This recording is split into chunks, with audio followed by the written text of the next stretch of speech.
స్వాగతం సుస్వాగతం.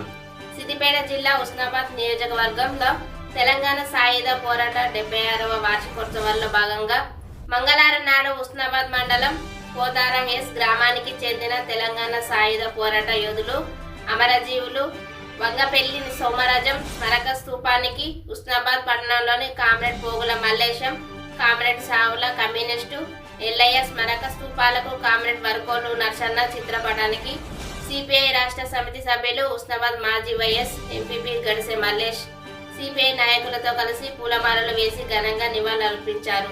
అనంతరం ఉస్నాబాద్ పట్టణంలోని ఆనపేరి సింగారెడ్డి అమరుల భవన్ సిపిఐ కార్యాలయం వద్ద జాతీయ పతాకం అరుణ పతాకాన్ని గడిపే మల్లేష్ ఆవిష్కరించారు.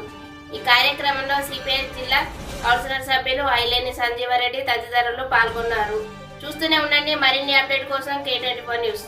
నిజాం సర్కార్ తోటి ఎనలేని పోరాటం చేసి ఈ ప్రాంతంలో వెట్టి చాకిరి నిర్మూలన కోసం బానిసత్వం పోవాలని చెప్పి ఆనాడు తుపాకీ బట్టి పోరాటం చేసి పేదలను కాపాడినటువంటి గారికి పట్టిన ఎర్ర జెండా పట్టిన ఎర్ర జెండా కాదు నీ మరణం రేపటి సూర్యుని కిరణం కాదు నీ మరణం రేపటి సూర్యుని కిరణం. జోహార్ పౌరమలేఖ గారికి జోహార్ పౌరమలేఖ గారికి జోహార్.